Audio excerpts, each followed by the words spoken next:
Alors, bonsoir à toutes et à tous. Je suis ravi de vous retrouver. Je suis ravi de retrouver les éditions Bouclard aussi pour une rencontre Vlil, une énième. Et ce soir, on a la chance donc de recevoir Fabrice Chillet qui nous produit un superbe livre, N'ajoutez rien aux éditions Bouclard, dans la collection Tout est vrai ou presque. Et rien que le nom de la collection vous donne envie, j'imagine. Avant de faire intervenir Benjamin Reverdy qui est là pour les éditions Bouclard, j'ai une question évidemment en préambule à Fabrice, puisque en 1976, Patrick Modiano lui-même interroge Emmanuel Berth sur son livre Interrogatoire. Alors, je vais vous poser évidemment exactement la même question qu'à cette époque. Fabrice, ça a commencé comment? Ça a commencé comment? Ça a commencé par une rencontre à Nantes, en fait, à l'occasion d'un repas. À l'époque, j'avais rejoint un collectif qui existe toujours, qui s'appelle Sans Shérif, un collectif qui rassemble un espace de coworking. On peut davantage parler de collectif qui a rassemblé plein d'hommes et de femmes qui travaillaient autour du métier du livre. Et donc j'occupais un des bureaux au premier étage et j'ai croisé à l'occasion d'un repas, puisqu'on se retrouvait les uns et les autres, correcteurs, relecteurs, auteurs, graphistes et autres. On se retrouvait souvent le midi dans la partie commune. Et j'ai croisé Benjamin Reverdy, donc un des membres de l'équipe Bouclard, qui m'a dit qu'il avait lu mon premier livre que j'avais publié chez Finitude en 2018 et qui s'intitule Un feu éteint. Il avait lu mon livre, il avait aimé et de là et a commencé une conversation autour aussi de la mer, puisque je suis aussi, enfin, un de mes passe-temps favoris, c'est quand même de naviguer. Et à cette époque-là, Bouclard travaillait déjà depuis quelques mois sur une revue littéraire, la revue Bouclard. Et à cette occasion, Benjamin m'a proposé un article sur ce que lisent les marins en mer. Et à partir de cet article que j'ai rédigé pour la revue Bouclard, j'ai eu l'occasion de rédiger un autre livre qui devait s'inscrire dans la collection que Bouclard avait créée, qui s'appelait Tout est vrai ou presque, donc inspiré du modèle de la narrative non-fiction à l'américaine, le modèle qu'on appelle aussi gonzo, même si c'est pas un terme que j'apprécie particulièrement, et qui fait que le narrateur, l'auteur, s'implique directement dans l'enquête sans qu'il y ait forcément de respect de la réalité à tout prix, donc un juste équilibre entre l'enquête et puis la dimension romanesque. Ça m'a donné l'occasion à cette époque-là de rédiger un premier ouvrage qui s'appelle Pirate et qui était lié à un personnage pour le coup assez romanesque. J'avais pas grand-chose à faire. J'avais expliqué à cette époque-là que j'avais rencontré le personnage de fiction idéal qui me permettait de traiter un sujet que je ne me sentais pas capable d'assumer, qui était un récit d'aventure. Et à partir de ce premier récit d'aventure, de narrative non-fiction, j'ai voulu poursuivre. Et pendant plusieurs mois, j'ai tenté, à force, marche forcée, de trouver un personnage qui soit équivalent à celui de Pirate, sans réussir à le faire. Et finalement, un jour, j'ai repensé à un livre qui s'appelle donc L'été de foi de Christian Costa. Et à partir de ce livre-là, que j'ai découvert dans des circonstances sur lesquelles je pourrais revenir ultérieurement, je me suis lancé dans cette nouvelle aventure de narrative non-fiction qui a donné donc N'ajoutez rien et qui continue de ménager ce juste équilibre entre quelque chose de totalement romanesque, totalement inventé, et qui repose aussi en partie sur ce que je suis, sur le travail que je pratique depuis bientôt 30 ans, c'est-à-dire un travail de journalisme, d'enquête, d'interview. Donc voilà comment ça a commencé. Et donc, ça n'a pas commencé par votre date de naissance comme dans le livre.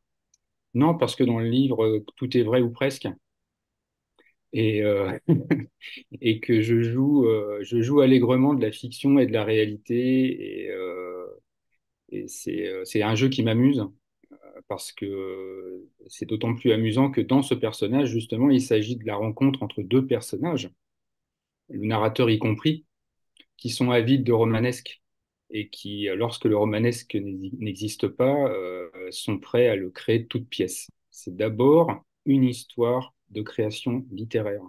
C'est d'abord une histoire de romanesque pur et comment, à partir de petits faits vrais, pour rappeler d'autres références qui sont davantage propres à Stendhal, on est capable de créer un univers délirant, là aussi au sens propre, c'est-à-dire qui sortent un peu du sillon et qui nous emmènent bien plus loin que ce qu'on avait pu imaginer.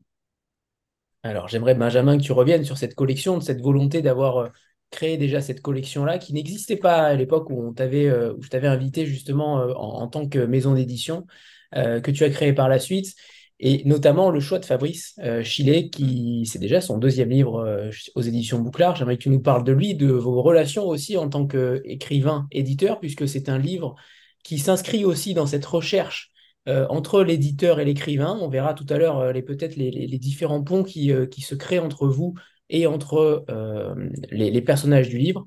Mais j'aimerais que tu reviennes là-dessus, Benjamin, quand même, pour contextualiser aussi ton envie d'éditeur. Fabrice l'a dit, je pense que voilà, ça s'est fait entre le fromage et le dessert au bureau, au tout départ, sur cette idée de passer une commande sur la revue étant la revue Bouclard, donc à 5 numéros, qui, comme plein d'autres maisons d'édition, voilà, a construit les fondations de ce qui est devenu Bouclard. Voilà, c'est le cas du Nouvel Attila, de Un culte, dont on se sent assez proche, où voilà, ça a commencé par des revues. Et aussi une revue qui était éditée par Un culte, qui est une revue américaine, qui s'appelle The Belieber, dont on est fan avec Clément, parce qu'on est trois dans Bouclard, Clément, Thierry et puis moi. Et du coup, voilà, on passe cette commande, on s'entend plutôt bien avec Fabrice. Et puis, dans cet article qu'il nous fait sur voilà, les relations entre la lecture, la littérature et la mer, qui était un sujet que j'avais en tête pour plein de raisons, Fabrice écrit l'article et au moment où je lis l'article, je crois que je suis le premier à le lire, bien avant de le publier, enfin, comme on commence le travail d'édition, et il y a ce personnage de pirate qui émerge dans l'article et tout, et très vite on se dit avec les gars, mais pour en faire un bouquin. Et puis comme souvent chez Bouclard, voilà, bah, on se dit, si on crée un bouquin, il faut peut-être lui inventer une case. Donc on se dit que c'est une émanation de la revue qui est plutôt sur un côté gonzo, voilà, non fonctionnel. Nous, on parle souvent d'Hunter S. Thompson, où il y a un côté un peu, voilà, un peu fou, un peu à la fois qui dit plein de choses, où on se pose plein de fois la question, est-ce que c'est vrai ou pas?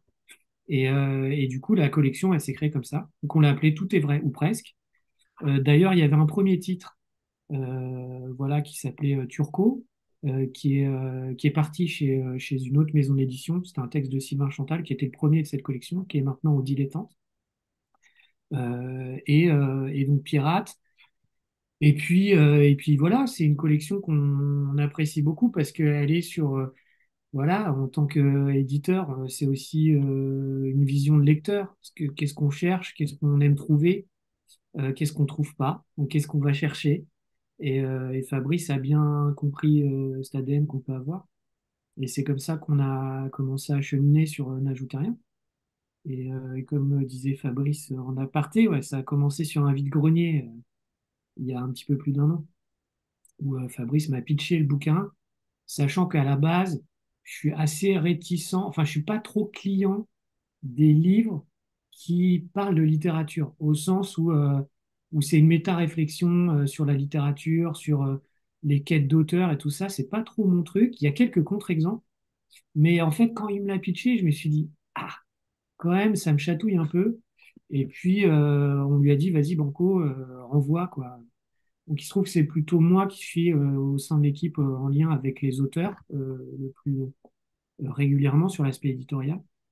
Et puis voilà, on a échangé. Et puis après, je vais plus loin ou j'arrête, je spoil pas, ou je vais jusqu'au bout de cette première partie. Je ne sais pas, je ne sais pas. Euh, Est-ce que tu as, par rapport à quoi? Par rapport au livre ou Bah, par rapport, voilà, comment voilà, le fait de me le pitcher, et puis en fait, quand je l'ai reçu, euh, est-ce que tu t'es je l'ai posé lu une très question vite. sur la réalité aussi de certains éléments? Est-ce que la réflexion est arrivée là-dessus ou pas du tout? Ou au contraire, c'était uniquement purement romanesque dès le début?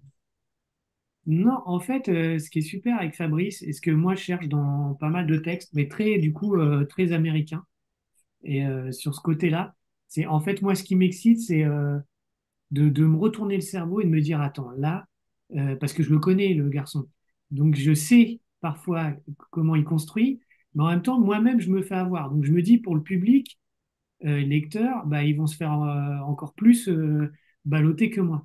Donc, c'est-à-dire, bah, qu'est-ce qui est vrai, qu'est-ce qui est pas vrai, qu'est-ce qui me semble utile à savoir ou pas, à tel point que aujourd'hui encore, il y a des éléments sur lesquels j'ai des doutes.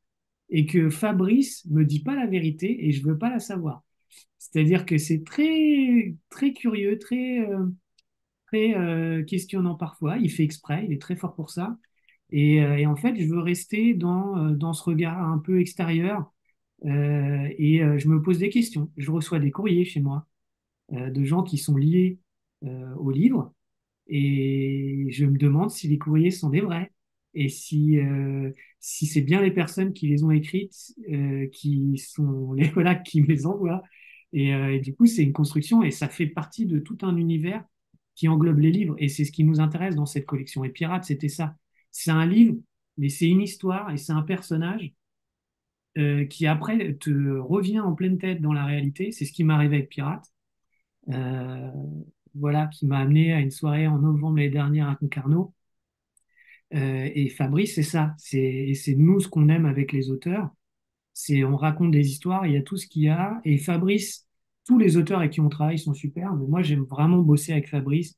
On se comprend, parfois sans se dire vraiment l'intégralité des choses. Et c'est très fluide.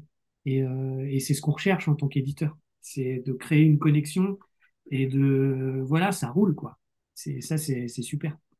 On prend des risques, mais voilà, on le fait avec quelqu'un où, voilà, tu vois, on saute dans le vide, mais on a confiance. Si je résume ça.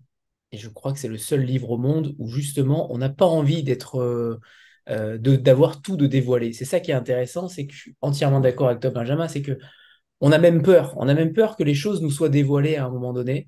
Et tant mieux, je trouve en tout cas que le mystère reste entier la plupart du temps. Justement, Fabrice, sur cette question de mystère, sur cette question de, je ne sais pas si on peut appeler ça de double, de pseudonyme, mais comment vous voyez les choses par rapport à cette quête du mystère en réalité?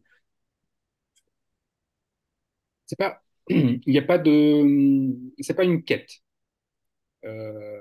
c'est une construction. C'est, il n'y a pas de quête, il y a pas de quête à proprement parler. Je me suis pas fixé un objectif romanesque au départ. Encore une fois, je pars d'éléments qui sont ancrés dans la réalité. Et à partir de on va dire de cette glaise, je modèle quelque chose qui est propre à un objet littéraire. Le bon sujet, c'est celui qui va permettre justement d'avoir à la fois quelque chose, une fondation qui soit suffisamment solide pour pour rendre le sujet vraisemblable, abordable, mais qui va aussi me permettre à moi de construire euh, une fiction complète dans laquelle je vais aussi pouvoir trouver ma place en tant qu'auteur et en tant que narrateur. Donc il n'y a pas de quête. euh, et quand vous dites quête, ça me rappelle des choses parce qu'en fait j'ai abandonné la quête depuis longtemps puisque j'ai passé 5 ans de ma vie à travailler sur la quête du Graal, donc je sais ce que c'est que la quête en tant qu'universitaire. Un sujet sur lequel je me suis totalement épanché, sur lequel j'ai pas du tout envie de revenir. En revanche, sur la construction littéraire, oui, il y a quelque chose. Et le personnage de Daban, qui est un personnage réel, un personnage que j'ai rencontré, un personnage qui existe, euh, que éventuellement les lecteurs vont pouvoir rencontrer parce il est prévu une rencontre justement. Daban sera présent. À partir de ce personnage, j'ai construit une fiction. L'avantage de ce personnage, c'est que avant même que je rentre dans un processus de construction romanesque, il était déjà lui-même rentré dans un processus de construction romanesque par rapport à sa propre image et par rapport à son propre personnage. Ce que je veux dire par là, c'est que je suis tombé face à un individu de chair et d'os, qu'on peut croiser dans la rue sans avoir un seul instant l'envie de se retourner, et qui, dès lors qu'il commence à parler, à expliquer, à définir son univers et à le présenter, est déjà dans la fiction. Donc en fait, c'est pas une histoire à deux, c'est pas une histoire à trois, c'est une histoire à quatre. Parce qu'en fait, il y a une histoire entre le narrateur et Daban, mais Daban, c'est aussi une histoire entre Daban et Costa. Et dans cette histoire où Daban est avec Costa, il n'est plus tout à fait Daban, il est un autre.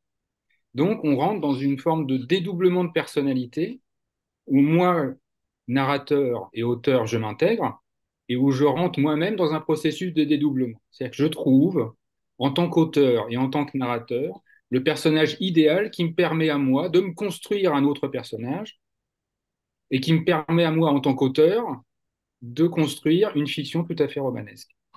Donc c'est un enchevêtrement de dédoublements, de personnages qui s'entrecroisent. C'est un jeu de masques. On n'est pas si loin du marivaudage, hein, mais du marivaudage au sens propre, pas au sens léger, c'est-à-dire ces personnages qui, au fil des épreuves, révèlent leur authentique personnalité.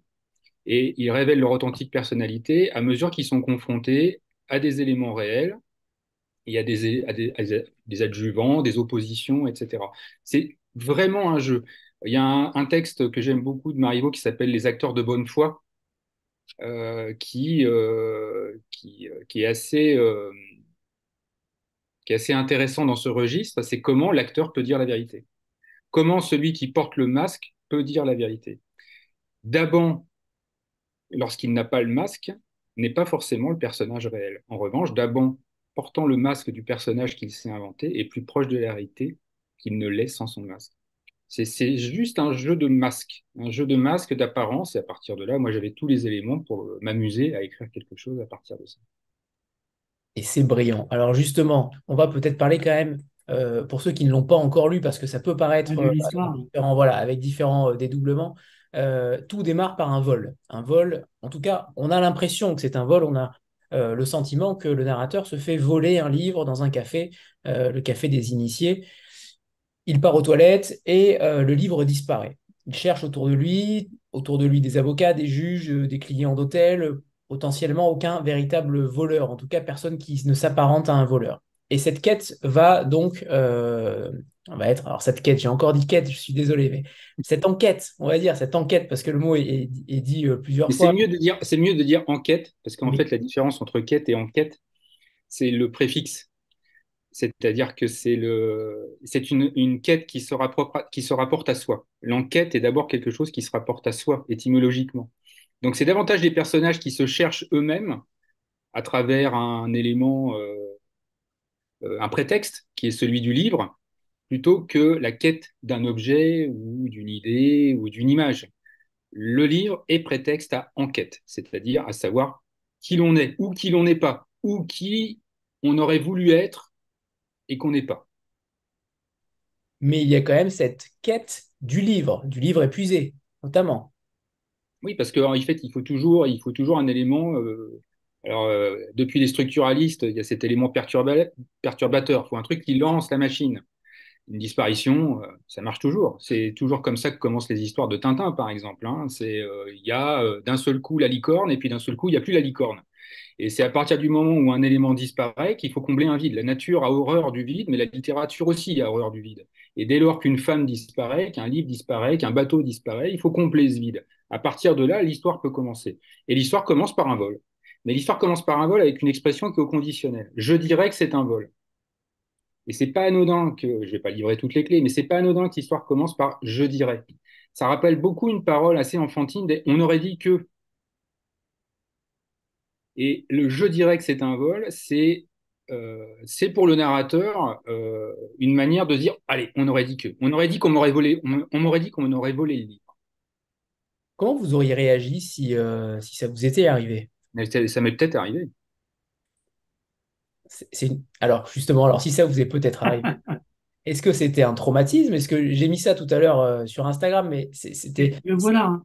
c'est une volonté. Ah ben il est là, C'est le Le livre. Graal est là. Le Graal, on peut parler du Graal avec Pardon. moi parce que De la vous Vulgata. savez ce que ça veut dire le Graal? Le Graal, je vais vous dire, en fait, il y a plein d'étymons qui traînent sur le Graal. Vous parlez à quelqu'un, encore une fois, qui a passé du temps.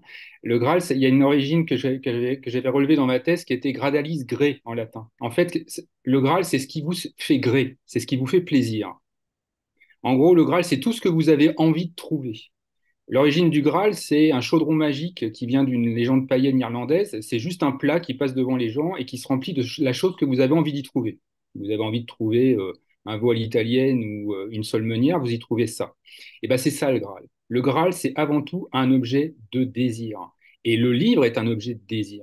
Et à ce moment-là, euh, à l'amorce de l'histoire, le livre n'est plus simplement un objet de désir, il devient un objet d'obsession. Pourquoi? Parce qu'il a disparu et parce qu'il n'est plus accessible. C'est ce qui en fait l'intérêt. Alors, vous avez échappé à ma question Oui, par un petit détour, mais en effet, j'aurais quand même bien voulu savoir que- quel effet ça vous aurait fait ou ça vous a fait d'avoir un livre. Enfin, en tout cas, j'ai ressenti ça à la lecture du livre. C'est vrai que c'est quelque chose qui viole une certaine intimité, qui viole comment dire, ce n'est pas simplement un objet voler un livre. J'ai l'impression quand même qu'il y a quand même beaucoup plus que ça. J'aimerais qu'on revienne là-dessus parce que ce n'est pas anodin pour ceux qui sont des lecteurs et grands lecteurs. Peu importe le livre, finalement, le fait qu'il nous appartienne, ça change aussi la donne. et je pense qu'on a des livres auxquels on s'attache à la fois comme objet fétiche et par ce qu'ils nous apportent au niveau de la lecture. C'est-à-dire que c'est pas simplement le livre. C'est pas, enfin, quand je dis le livre, c'est pas simplement le contenu, c'est pas simplement le texte, c'est l'objet livre. Il y a mille raisons qui peuvent nous attacher à un livre parce qu'il nous a été donné, je ne sais pas, offert par la femme qu'on aime, légué par le père qu'on a perdu, trouvé, volé dans une bibliothèque. Il y a plein de raisons qui peuvent nous attacher à l'objet livre. Des choses qui vont bien au-delà du texte. Pour l'anecdote, je dois avoir à peu près une vingtaine d'éditions de L'homme qui dort de Pérec.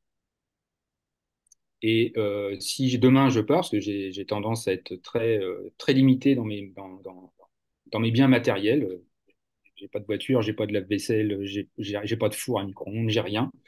Ma vie tient dans un sac de plongée, c'est-à-dire un grand sac.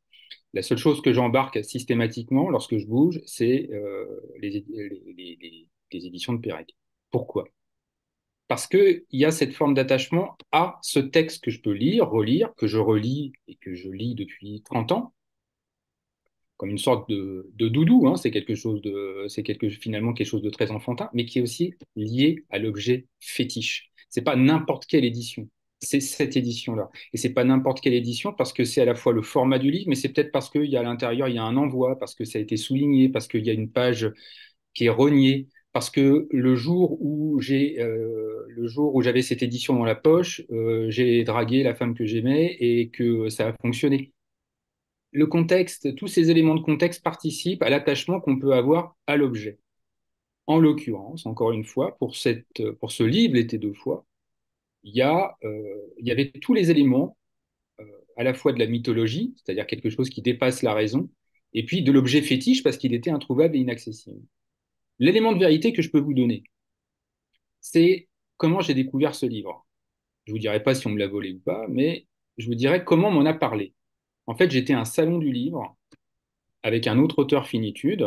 Je peux le dénoncer, il s'appelle Victor Pouchet. Et c'est un salon du livre, donc disons-le, où je m'ennuyais fortement, sans doute parce que je vendais rien du tout. Et, et donc on est allé dans un café et on a parlé de littérature et il m'a parlé de ce livre en me disant, voilà, ce livre, il faut absolument que tu le lises. Mais le seul moyen pour toi de l'acquérir, c'est de passer par cet homme qui s'appelle Guillaume Daban. C'était en 2018. Et à partir du moment où j'ai pu acquérir ce livre, il est devenu un livre particulier. Parce que, comme le narrateur d'En ajouter rien, je devenais propriétaire d'un livre qui m'avait été cédé par un homme et un seul, le seul propriétaire de cet ouvrage, le seul qui était en mesure de me le vendre, à un prix modique, ceci dit. Et j'appartenais à ce groupe de propriétaires du livre. Donc voilà. Après, si on me l'a volé ou pas, oui, c'est possible qu'on me l'ait volé. Alors, il y a beaucoup de choses que vous avez dit.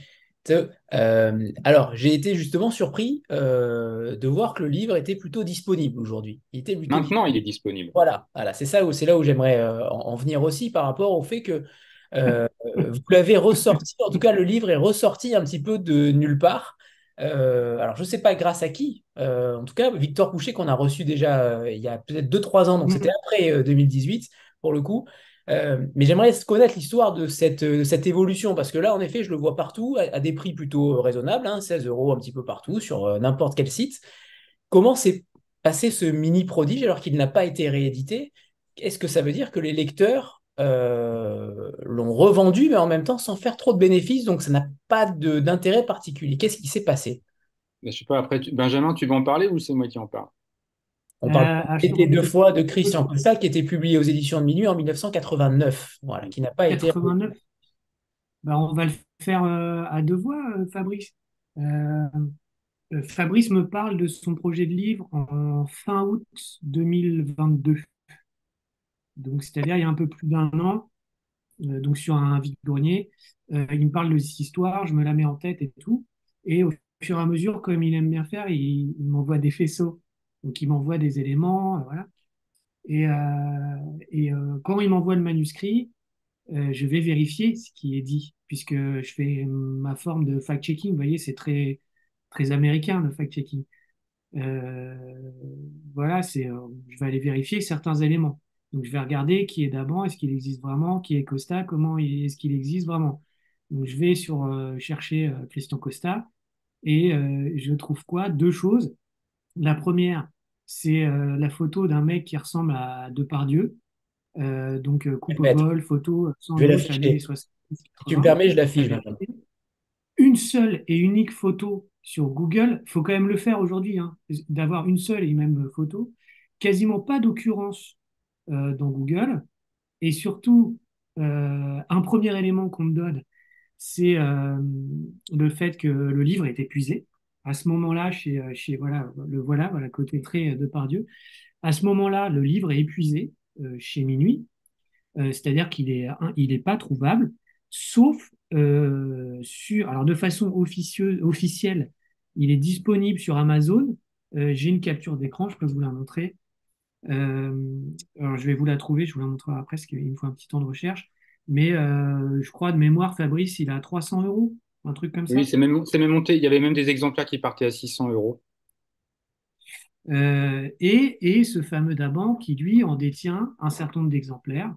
Et il les vend, mais c'est un truc d'initié. Il se trouve que quand on commence à bosser sur le projet, Fabrice fait en sorte que j'en reçois 20, donc j'en reçois même deux. J'ai mis des photos dans un papier de soie venant de Costa, de Daban plutôt, pardon, je m'y perds. Donc le pli venant de Daban chez moi, donc de deux exemplaires d'origine, hein, 89, dépôt légal, décembre 89. Et en gros, et je laisserai Fabrice raconter la suite, jusqu'en juillet de cette année, le livre n'est pas disponible. Et en juillet, tout change, puisque, en fait, en gros, Minuit commence à savoir qu'on va sortir un truc. Et Fabrice, je te laisse raconter la suite. Oui, donc Thomas Simonet, donc le nouveau patron des éditions de Minuit, euh, voilà, se dit qu'il y a quelque chose, il y a quelque chose là, il peut y avoir un regain d'intérêt manifeste. Il y a aussi quand les services presse sont partis, certains libraires ont voulu aussi savoir ce qu'il y avait derrière cet ouvrage, lire l'été deux fois. Et donc, des messages sont arrivés chez Minuit, de plus en plus nombreux. Et Thomas Simonet, avec aussi des contacts de Daban, a décidé de rééditer l'été deux fois. Donc, euh, le C'est sur processus, Amazon, voilà. 394 euros à l'époque. Voilà. Donc, Belle somme. ça, c'était il y a c'était il y a 3 mois. Et Thomas Simonet s'est lancé dans l'histoire. Alors, il faut savoir que l'édition de l'été deux fois qui est aujourd'hui accessible est une édition qui a été relue et corrigée. avec quelques coquilles qui étaient encore voilà, réparties à droite à gauche et qui ont été corrigées. Et puis, deux, trois choses qui ont été réécrites par Christian Costa lui-même. Et surtout, dans l'édition nouvelle que certains éventuellement pourront acquérir, la dédicace est faite à Guillaume Daban, l'artisan, seul artisan de la reconnaissance de Christian Costa. Parce que c'est l'œuvre d'une vie pour Daban. Daban est celui qui aura œuvré pendant 30 ans de sa vie pour la reconnaissance du texte unique de Christian Costa. Il y a eu plein d'étapes avant, hein. On vous donne vraiment l'écume de l'histoire, mais d'autres éditeurs euh, se sont attelés aussi à des rééditions sans succès pour des raisons diverses et variées. C'est la première fois en 30 ans que Daban atteint son objectif, c'est-à-dire une réédition de Costa et potentiellement, voilà, à l'occasion de n'ajouter rien, je suis un élément parmi d'autres dans la chaîne qui peut amener certains lecteurs à retrouver Costa. Pour lui, c'est son œuvre. C'est l'œuvre d'un homme qui est tombé amoureux d'un texte et qui a passé 30 ans de sa vie à le faire reconnaître. Et n'ajouter rien participe de ce travail pour Daban. Et j'ai vu, Et vas-y, pardon. Anthony, juste, ce qui est fou, c'est que si vous mettez à ma place, enfin, nous, en tant qu'éditeur, en fait, on travaille sur un texte et en fait, le texte devient lui-même une histoire pour nous. C'est-à-dire que il y a le texte lui-même et il y a l'histoire de comment le texte et que quand nous, on se rend compte qu'en fait, minuit, c'est minuit, c'est Gallimard aujourd'hui. Donc, vous voyez, Bouclard et Madrigal, quoi. On est tout petit et bah, voilà, nous on fait choix, on travaille avec Fabrice bah, on se retrouve à être un peu bah, à la source d'une réédition d'un texte ouais, qui a 34 ans, quoi.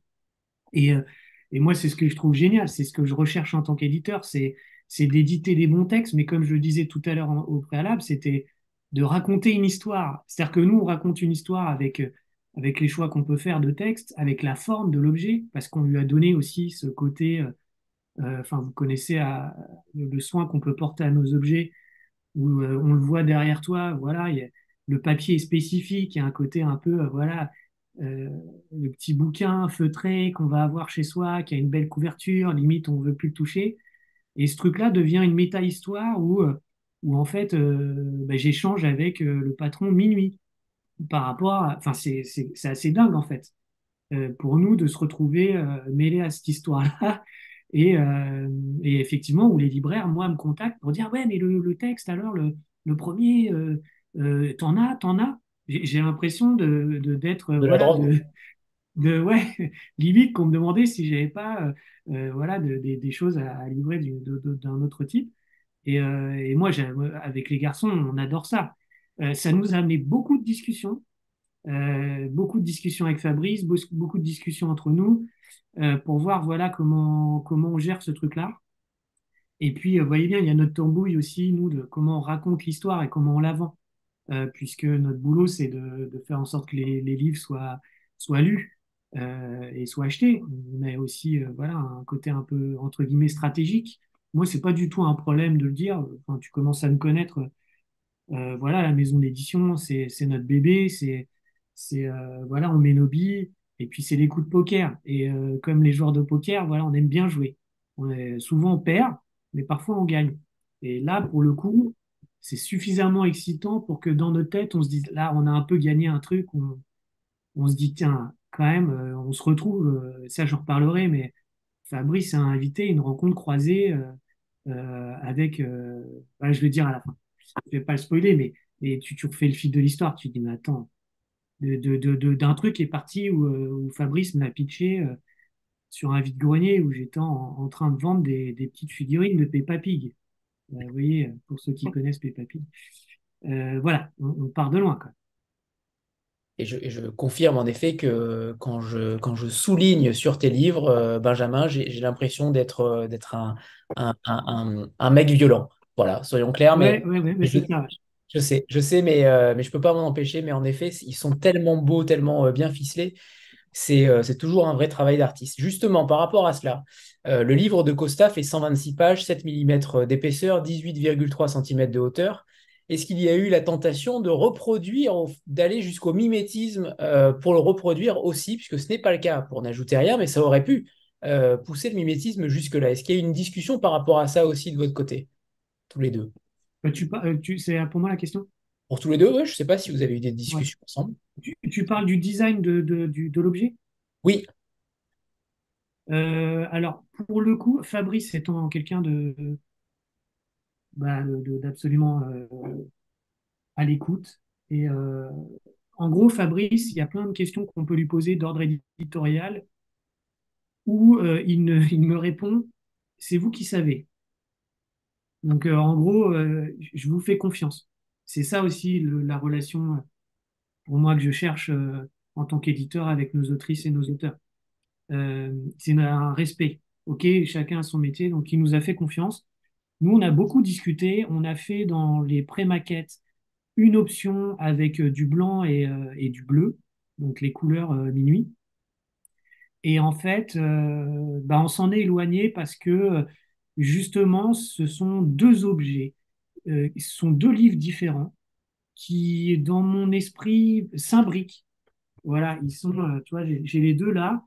Euh, ils, ils sont différents. Il y en a un voilà, qui parle de l'autre et ça crée voilà, un truc qui se répond et il fallait pas que ça soit trop proche et, euh, aussi que ça corresponde au code de la collection, c'est-à-dire des rabats dans lesquels il y a quand même des photos. Justement, ça c'est l'exemplaire que j'ai reçu dans son papier de soie. Et là, le fameux maître, maître Costa que Fabrice pourra vous expliquer, dont il est question dans le livre, et un papier texturé qui est de la marque Fedrigoni. C'est toujours le même papier qui s'appelle Constellation Snow et qui a plein de variantes. Dans Pirate, c'était un effet un peu cordage, voile de bateau, vous voyez, un peu tressé. Et là, on voulait ce côté un peu british, voilà, dans le maillage de la trame. Et un lettrage qu'a dessiné Thierry, puisque je vous le rappelle, tout est fait maison chez nous. C'est-à-dire que là, le lettrage, la typographie de couverture est une typo bouclard, ou d'ailleurs ce n'est pas une typo bouclard au sens large, puisque Thierry n'a décidé que les lettres du titre et des intertitres, mais vous la trouverez nulle part ailleurs, elle n'existe pas. D'ailleurs, je crois qu'on l'appelle l'Acosta de mémoire. On leur donne des petits noms, mais voilà, c'est une création. Donc de fond en comble, le livre, voilà, on le pense dans son entièreté. Et, euh, voilà, on a décidé de l'éloigner de l'objet d'origine. Ce sont deux histoires différentes. alors justement, j'aimerais qu'on revienne sur ce livre-là que beaucoup n'ont pas lu, mais je suis persuadé, moi j'ai déjà commandé mon exemplaire. J'imagine que beaucoup ne l'ont pas lu. Est-ce qu'on peut revenir sur cette histoire de l'été deux fois? Est-ce que ce livre est pitchable d'ailleurs? Est-ce qu'il y a, on sait que le rythme est plutôt lent, qu'il n'y a pas forcément d'action, mais est-ce qu'il est pitchable? Et ensuite, j'aimerais qu'on revienne, Fabrice, sur... j'ai vu que dans la revue Décapage, Guillaume Daban avait fait un récit de cette obsession en 2018. Est-ce que vous êtes parti aussi de là? Est-ce qu'au contraire, vous avez aussi vu, rencontré Guillaume Daban? Est-ce que vous pouvez nous raconter si, sans trop en dévoiler peut-être, je ne sais pas, ça sera à vous d'en décider, mais racontez-nous ces deux pans de l'histoire. Alors en fait, j'ai pas eu besoin de passer par des capages. Euh, Par définition, si quelqu'un a déjà écrit des trucs, je vais pas les lire. À la fois pour pas risquer d'être, mais c'est pas le bon mot, pour pas risquer d'être contaminé, c'est un peu violent, mais en tout cas pour pas risquer d'être influencé, disons, par ce qui a déjà pu être écrit. Donc je suis parti totalement vierge par rapport à l'histoire. En gros, les seuls éléments que j'avais, c'était un homme qui s'appelle Guillaume Daban, fasciné par un livre qu'il avait découvert en remontant le boulevard Saint-Michel à Paris, décide d'en devenir l'unique propriétaire et de racheter l'intégralité du stock à minuit, pour en faire son objet fétiche et pour en être l'unique dépositaire, non pas pour euh, empêcher les autres d'y avoir accès, mais pour être le seul dépositaire de l'accès au livre. Il le dit, d'ailleurs, il le dit, je suis tellement imprégné de ce livre qu'à la fin, je pense que je l'ai écrit. Je pense que Daban est convaincu d'avoir écrit ce livre. Et peut-être que c'est lui qui l'a écrit, hein, d'ailleurs. C'est aussi une possibilité à envisager. Peut-être que Costa n'est qu'un paravent et que l'auteur réel de ce texte est Daban, jeune étudiant à l'époque à la Sorbonne après avoir planté les classes prépa. C'est aussi une possibilité. Quoi qu'il en soit, je pars de là. Et la seule chose qui m'intéresse, moi, en tant qu'auteur, c'est qu'est-ce qui peut pousser un homme à concentrer l'entièreté de ses moyens, de sa vie, à un seul livre et à un seul objet. C'est la seule chose qui m'intéresse, en gros. Comment on peut passer 30 ans de sa vie accroché à un seul livre? Moi, je suis accroché à Pérec, passionnément. Je suis accroché à L'homme qui dort, passionnément. Mais pas à ce point. Pas au point de racheter l'intégralité des exemplaires. Ce Cela qui, étant, cela étant, vous vous baladez quand même avec un exemplaire de Pérec comme le narrateur du livre, avec les peut-être, traits de foi. peut-être. Et peut-être. Mais je connais le texte par cœur. Je connais le texte par cœur. Je connais les deux versions du texte de L'homme qui dort. D'ailleurs, la version du texte publié et la version du texte que Pérec a retravaillé et qui a servi de base à l'adaptation cinématographique avec Kézanne pour Un homme qui dort, le film, l'adaptation cinématographique, une adaptation dans laquelle Pérec a lui-même taillé. Donc ces textes, je les connais par cœur. Je peux vous les réciter intégralement. Je peux vous réciter 120 pages de texte si vous voulez. Mais c'est pas l'intérêt de la soirée. Mais oui, donc il y a une forme d'obsession. Mais moi, c'était ça. C'était ça qui m'intéressait. Qu'est-ce que c'est que ce type qui passe 30 ans de sa vie autour d'un texte? Qu'est-ce que c'est que ce type qui prône les yeux dans les yeux, qui vous dit je ne peux être ami qu'avec des personnes qui aiment Costa, mais pas plus que moi. Si quelqu'un aime Costa plus que moi, il sort du cercle. Si quelqu'un aime Costa moins que moi, il sort du cercle. Si quelqu'un aime Costa comme moi, il rentre dans le cercle. Donc il fallait déjà que moi j'aime Costa autant que lui pour rentrer dans le cercle. Alors est-ce que j'ai dit la vérité? Est-ce que j'ai menti juste pour rentrer dans le cercle? Ça, c'est à voir. Mais en tout cas, à un moment, il a fallu que je rentre dans le cercle. Et pour rentrer dans le cercle, il fallait que j'ai lu le texte, que je le maîtrise, que je le connaisse, que je le comprenne. Et ce qui est incroyable, c'est que la première fois que j'ai vu Daban, on a parlé de tout sauf du texte. Comme si il y avait déjà un rapport qui était au-delà du texte de Costa lui-même, mais comme si Daban avait compris qu'il avait rencontré la personne avec moi qui pouvait le faire passer de la dimension d'un personnage inconnu à un personnage romanesque, c'est-à-dire inscrit dans un roman. Je pense que Daban avait, au-delà du fait de vouloir défendre un texte, qui est celui de Christian Costa, il avait ce désir fondamental de devenir un personnage de roman lui aussi. Avec N'ajoutez rien, j'offrais à Daban la possibilité de devenir un personnage de roman. J'ai transformé un homme en personnage de roman, sur le prétexte d'un texte qu'il a adoré toute sa vie. C'est compliqué, c'est une histoire qui est très intriquée, très compliquée, mais on a encore le temps d'en parler, qui se résout finalement à des choses très très simples. Parce que là, il n'y a pas de morale à cette histoire, mais il y a une fin à cette histoire.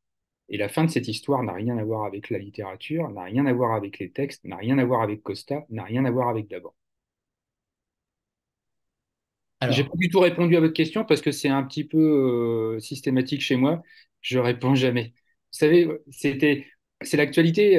Monsieur El Kabbach est mort et il y avait ce débat très connu avec Georges Marchais où Marchais lui avait dit, vous venez avec vos questions, moi je viens avec mes réponses.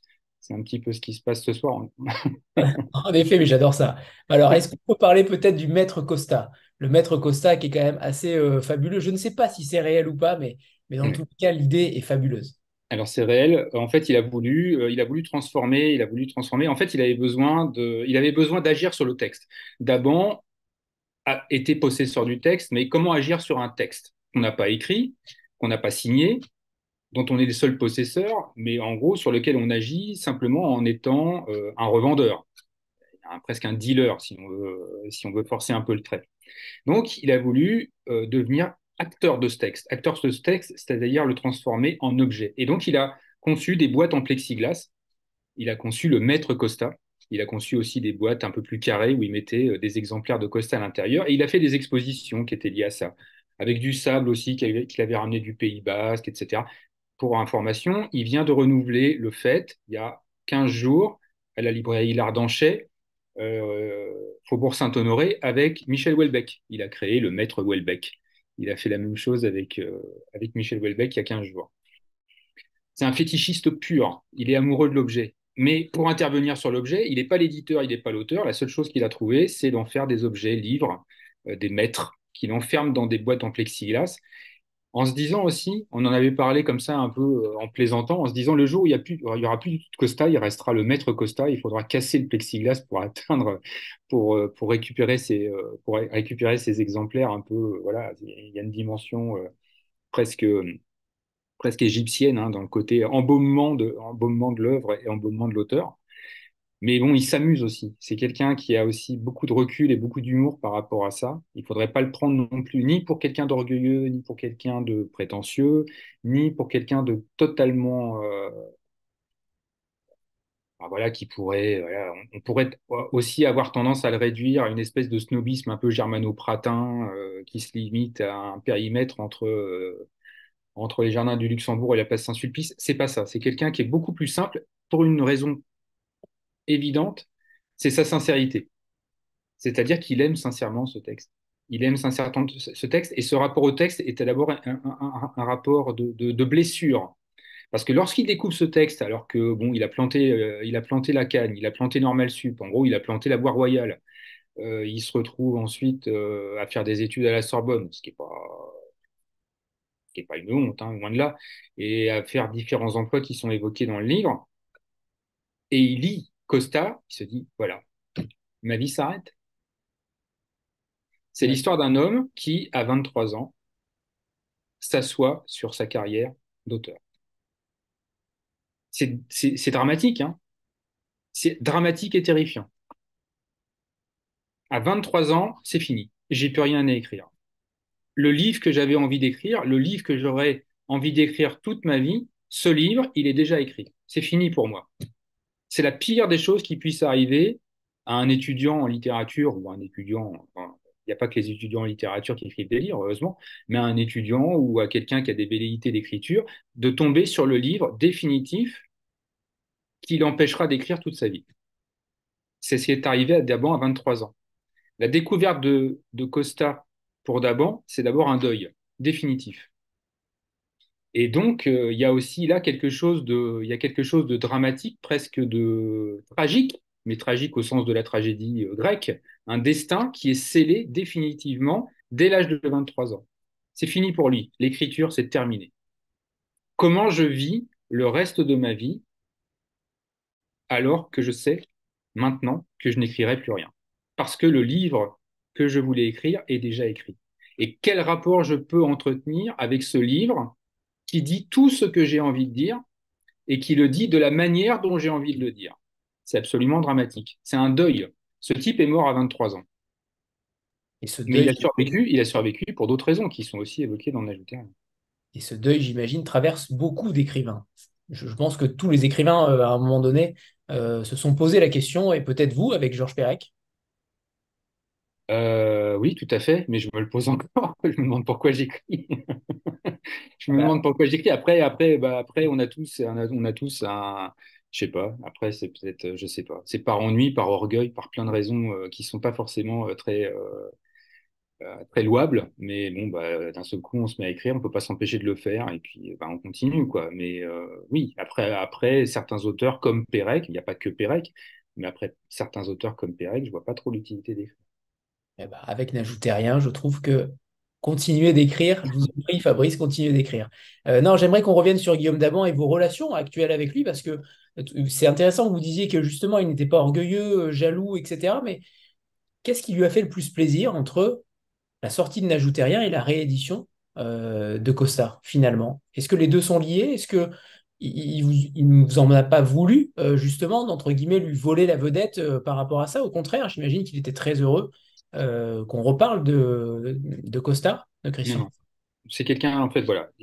J'ai essayé, hein, je ne sais pas si j'ai réussi, mais j'ai essayé de faire en sorte de- encore une fois, comme je le disais au début, hein, de travailler cette glaise et de lutter contre les a priori, contre les images qu'on pourrait dresser d'un personnage comme Daban. Pas le réduire à une espèce de profil germano-pratin. On pourrait parler aussi des illusions perdues de Balzac, hein, c'est une espèce de personnage complètement surfait qui joue sur les apparences, sur le scandale, sur ce genre de choses. Daban est pas du tout comme ça. Daban est quelqu'un qui est beaucoup plus simple que ça. Encore une fois, qui touche par sa sincérité, qui touche par le drame qui l'a foudroyé à 23 ans avec la découverte de Costa. C'est pas un acte, c'est à la fois un acte d'amour et un acte de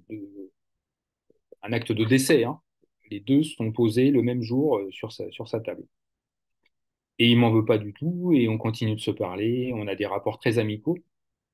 Et en même temps, cette distance qui est la mienne, parce que je reste fondamentalement un journaliste, et qu'avec tous les sujets et tous les rapports que j'ai avec les personnes avec lesquelles je travaille, euh, même s'il y a un rapport un peu plus profond que ça avec Daban, parce qu'il y a un rapport d'amitié qui s'est noué, je garde cette distance nécessaire, mais non, il m'en veut pas, au contraire, je crois, mais je parle à sa place, donc il serait mieux placé que moi pour le dire. Il est ravi que N'ajoutez rien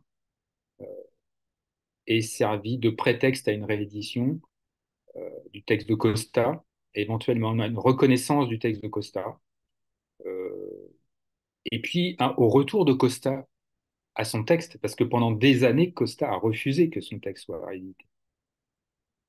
C'est la première fois, avec N'ajoutez rien, que Costa accepte d'être réédité. C'est la première fois depuis 89 que Costa accepte de reprendre et de relire son texte. Donc, pour moi, c'est aussi très touchant. Je sais, Costa a lu N'ajoutez rien. Il a été touché par le texte. Mais c'est pas ça le sujet. C'est surtout que pendant 30 ans, Costa n'a absolument pas voulu revenir sur son texte. Et que, voilà, concours de circonstances, karma, étoile alignée, je ne sais pas. Bah, pour la première fois, Costa a repris son texte, a relu son texte, alors qu'il a refusé pendant 30 ans de le faire. Et ça, on ne Donc, le sait c'est pas dans le livre. un. Ça, vous ne le dites pas d'en ajouter rien, donc c'est intéressant de savoir Non, ça. pas du tout. Mais il n'y a pas grand-chose que je dis. En fait, dans le texte, je dis pas grand-chose. Je dis que 5%. Je dis que 5% de ce qui se passe. Pour Pirate, il y avait une personne qui m'avait demandé si j'avais exagéré sur le portrait que je faisais, et si j'avais pas un peu rajouté. Et je lui avais dit que j'avais surtout retiré. Parce que, parce qu'il faut que les personnages restent vraisemblables et pas des personnages de mythologie.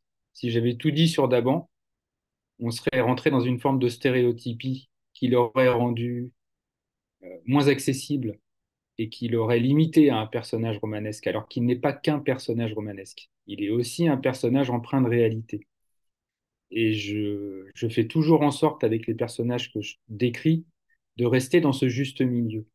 Il y a une référence qui est une référence. Je fais beaucoup de références universitaires, mais c'est parce que j'ai une formation universitaire. Mais par exemple, dans la poétique d'Aristote, lorsqu'Aristote définit les caractéristiques du héros, il insiste bien sur le fait qu'il ne faut qu'il soit ni tout à fait mauvais, ni tout à fait bon. La caractéristique d'un bon personnage, c'est de lui ménager des fenêtres, des portes, des ouvertures, des passages, des secrets, des tunnels, des souterrains, pour y avoir accès. Si vous donnez un bloc à quelqu'un,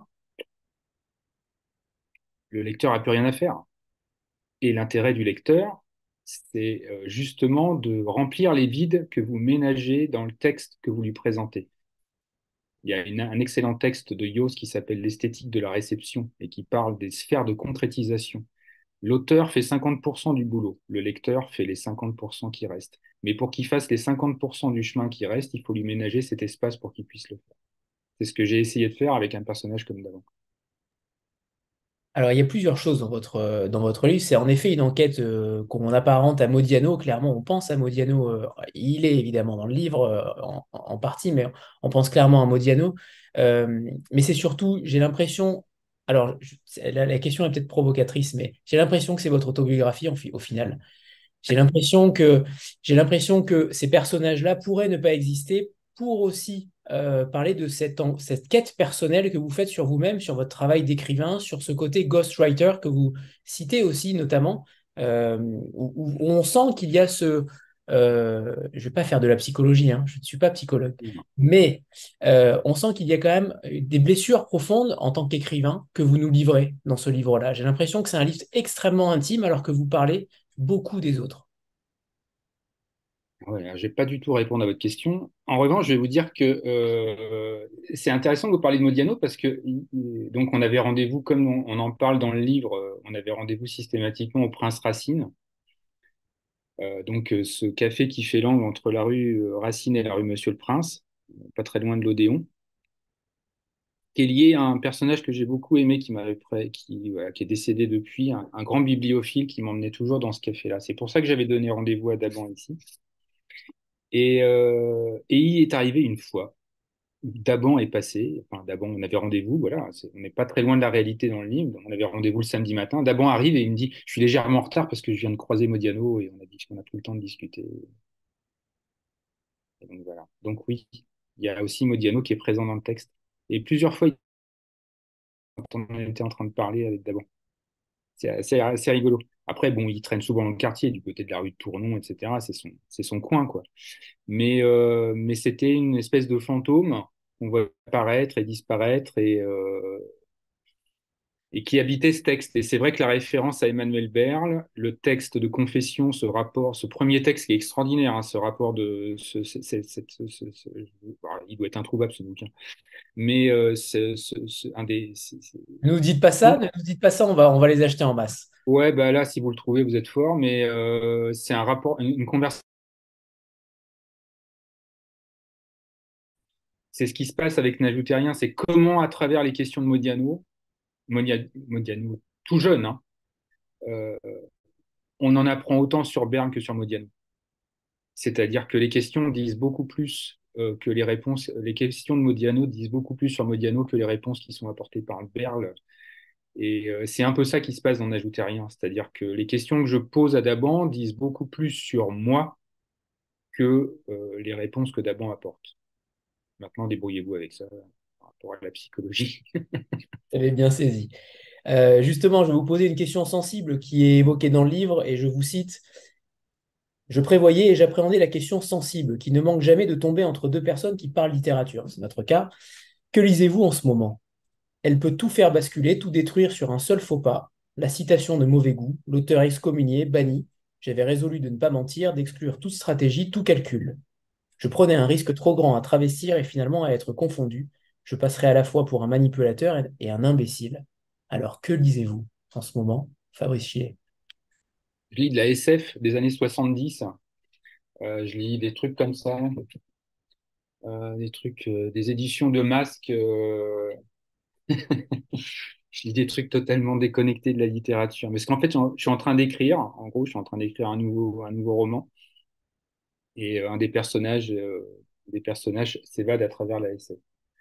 Non, et pour parler sérieusement, qu'est-ce que je lis? En fait, je lis toujours la même chose. Ça fait 30 ans que je lis les mêmes textes. Et je lis Les Noces de Camus, je lis Rimbaud, hein. permanence voilà, parce que je suis comme Claudel, ça m'est tombé dessus quand j'étais petit et que j'arrive pas à me sortir de ça, quoi. C'est un éclair qui m'a traversé quand j'étais plus jeune. Je lis toujours les mêmes textes, mais je lis tout le temps. Mais je lis tout le temps. Je lis tout le temps. Dans le livre, tu lis Wodehouse, Je lis quoi? dans Woodhouse. le livre, ouais, Wodehouse. Oui, non. Ah, bah, je me pose la question. Alors, non. OK. Si, si, non, mais tout à fait. Non, mais en fait, c'est tombé. En fait, cette référence est tombée à point nommé. C'est-à-dire que non, mais non, j'aime bien Woodhouse, mais en fait, c'était une référence c'est une vraie référence sur un entretien de Tadier. J'ai eu comme prof à la Sorbonne quand je travaillais sur la littérature à l'estomac et sur Proust. Et, euh, et Tadier, voilà, on s'attend à voir ce type. Enfin, voilà, Tadier, pour ceux qui connaissent, c'est Proust et les signes. C'est un des plus grands lecteurs de Proust, avec Compagnon aussi, hein, qui a fait des cours magistraux au Collège de France sur la question. Mais bon, Tadier, ça a été pendant des années la référence absolue sur Proust. Et quand on interrogeait Tadier, en fait, Tadier a été malade très longtemps quand il était jeune. Il est resté un peu alité. C'est peut-être quelque chose qui le rapproche de Proust. Et sa littérature de distraction, c'était Wodehouse. Et c'est vrai que c'est une littérature qui est très légère et en même temps qui dit beaucoup de choses. J'aime ça beaucoup chez les Anglais. Je suis un fan absolu de l'Angleterre et des Anglais en général, parce qu'il y a cette forme de retenue, cette forme de politesse de l'âme qui fait que dans les pires situations, on reste dans une forme de dignité, c'est pas le mot, mais dans une forme de retenue. Et c'est quelque chose que j'aime beaucoup, parce que c'est un masque qui dit beaucoup sur ce qu'on est profondément. C'est ce que j'ai retrouvé chez Daban. Donc cette référence à Wodehouse qui me permettait de rebondir sur Tadier. En gros, si j'ai fait la référence à Wodehouse, c'est pour dire que le narrateur est aussi dans une forme de construction, de circonvolution, de manipulation totale. Qu'est-ce que je vais bien pouvoir dire à Daban quand il va me poser la question? Alors, je vais parler de Wodehouse en disant que c'est Tadier qui lisait ça, et comme Tadier est spécialiste de Proust, et qu'avec Proust en France, on n'a jamais tort, comme ça, je serai sauvé. Mais c'est pour montrer que le rapport du narrateur à Daban au départ est un rapport construit, et que toute l'évolution du livre, ce sont aussi deux personnages qui font tomber les masques, qui font tomber les barrières, et qui de moins en moins parlent de littérature pour en revenir à des choses qui sont beaucoup plus simples pour moi et qui nourrissent la littérature, mais qui vont bien au-delà de la littérature. On n'a pas encore parlé de la fin, mais voilà, la littérature, c'est important, mais il n'y a pas que la littérature dans la vie. Alors, on ne parlera pas de la fin, évidemment. Non, On ne va pas en parler. On ne mais pourra on pas. peut en parler, mais la fin est au début. Mais bon. Certes, certes, mais c'est difficile d'en parler. Mais vous écrivez justement par rapport à Proust, la phrase exacte, c'est je crois qu'en France, encore en 2022, on a toujours un peu raison avec Proust. C'est Hmm. cela. C'est ça, on a toujours raison avec Proust. Mais on a raison d'avoir raison avec Proust, parce qu'il y a tout dans Proust. Je reviens sur ce livre, sur l'été de Costa, qui est destiné dans un autre livre aux personnes souffrant de procrastination, dans le livre des remèdes littéraires, que vous allez trouver évidemment aussi dans les bibliothèques. Vous faites un travail de recherche constant. Justement, est-ce que vous pouvez nous parler de ce livre-là? De ce livre-là, on n'en a pas parlé tout à l'heure, vous avez esquivé légèrement la question, mais c'est important de savoir de quoi parle ce livre, parce qu'on est quand même, on est déjà au bout d'une heure et on n'a toujours pas parlé de ce livre qui est sur toutes les lèvres, sur toutes les bouches des lecteurs qui nous écoutent là. Donc, qu'est-ce que raconte ce livre concrètement, ce livre de Costa? Ce livre de Costa, il raconte l'histoire d'un homme qui accumule les commencements. Il Les lance. 6 chapitres commencent d'ailleurs. C'est un livre qui accumule les commencements. Et c'est un livre qui parle de littérature. Combien d'auteurs commencent des livres qui ne finissent jamais? C'est un livre profondément littéraire. Les auteurs sont vraiment, enfin, on est toujours assez feignants, hein. On a toujours ces phrases qui nous tombent sur la tête à 22 heures, on les écrit en se disant que c'est définitif, on les reprend à 6 heures du matin et c'est tout à fait mauvais et on recommence, etc. En fait, la littérature est un perpétuel recommencement. On a tous des velléités d'écrire des livres. J'en ai eu longtemps des velléités d'écrire des livres. Je me suis assis dessus aussi pendant très longtemps. Et puis finalement, un jour, ça se dégoupille. Mais l'histoire de Bose, qui a des envies de faire des choses au fur et à mesure, au fil du roman, et qui, dès lors qu'il est lancé, dès lors qu'il a l'idée, dès lors qu'il commence à éventuellement avoir envie de faire la chose, s'arrête. Euh, c'est pour ça que Alexandre Fillon, donc journaliste et qui a contribué à l'édition française de ces remèdes littéraires, évoque ce livre en tant que dans la rubrique procrastination. Moi, j'avais trouvé ça extraordinaire qu'un personnage comme Daban, qui avait définitivement envie à 23 ans d'être un auteur, c'est-à-dire de finir quelque chose, d'être quelque chose, de devenir quelqu'un, s'appuie sur un texte où le personnage n'aboutit jamais à rien. Je trouve que ça dit beaucoup de choses à la fois de l'humain et de la littérature, du processus d'écriture. Je connais pas tant d'auteurs que ça, j'en connais quelques-uns, mais il y a souvent un processus sinon de commencement, du moins de recommencement. On finit un livre, on se dit cette fois-ci, ça y est, c'est bon, c'est la bonne. Et puis dès lors qu'on l'a terminé, on se dit non, c'était pas la bonne. Je vais recommencer. Mais à force de recommencement, on est simplement dans un processus perpétuel de commencement. Commencement d'écrire. Les auteurs ne font que ça. Ils ne font que commencer à écrire. Et c'est pas parce qu'un texte est fini, c'est pas parce qu'un texte est publié qu'on a fini. Modiano est en train de sortir, Modiano va sortir son nouveau texte. Modiano écrit la même histoire depuis 30 ans. Ça fait 30 ans qu'il commence son texte. Il n'a toujours pas fini. Hein. Je réponds pas à votre question, mais c'est un principe en fait. Est-ce que vous Alors, voulez que je vous lise un extrait de L'été deux fois? ah oui, allez, parfait. Euh, Madame entre dans le bureau bibliothèque et demande à Boz, qu'est-ce qu'on prévoit pour la journée? C'est-à-dire, dit Boz, eh bien, que veux-tu faire? Je n'en sais rien, mais encore. Comme d'habitude, ne changeons pas. La plage, alors, dit du madame, mais où déjeuner? Ici ou dehors? Madame s'inquiète pour où déjeuner? Pardon, Madame s'inquiète pour le départ.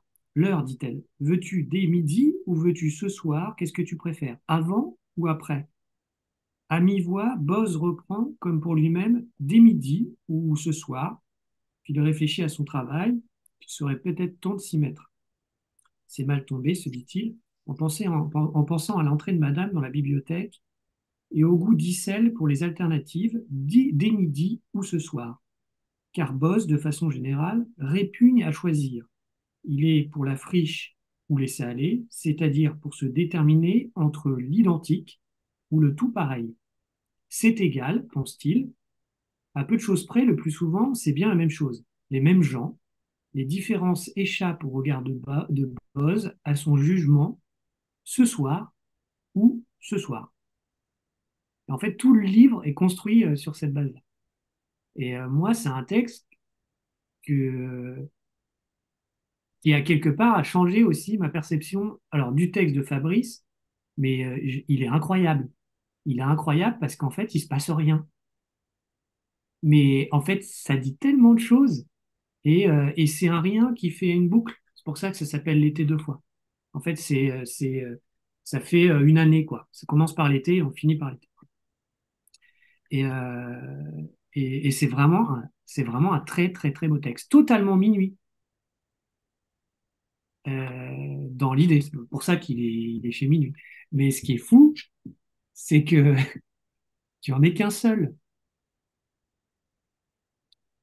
Je fais écho à ce que vient de dire Fabrice sur Modiano. Ouais. Il aurait Là, pu, il y aurait pu pu être, avoir un truc. il aurait pu être chez Bouclard, à l'instar de Roger Riffard. Ouais, c'est pas. Bon, on va dire que ça nous a traversé l'esprit. Ouais, je sais. Ça nous a traversé l'esprit.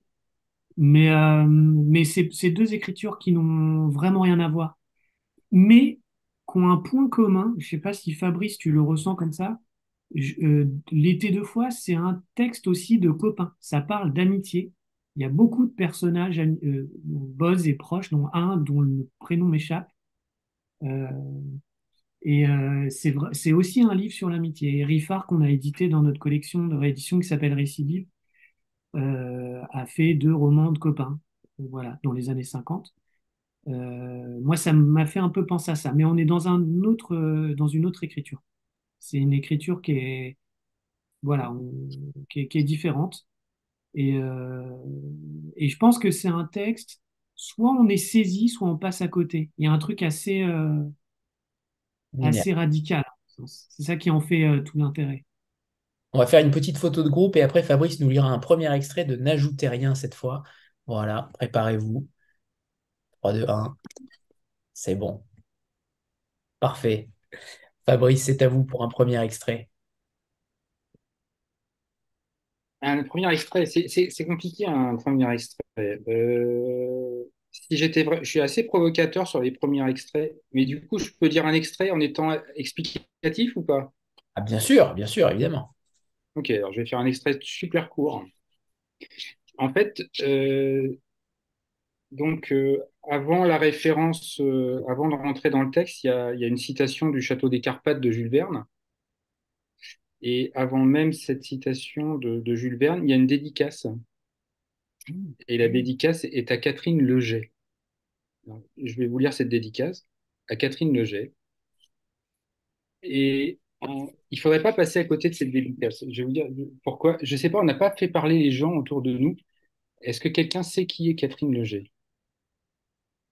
Non, je ne sais pas non plus. Et je n'ai pas cherché.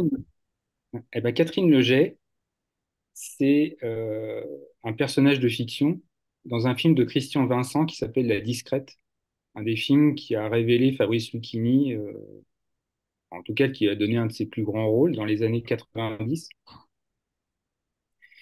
Et le fait que j'adresse cette dédicace à un personnage de fiction, pour moi, c'était pas anodin.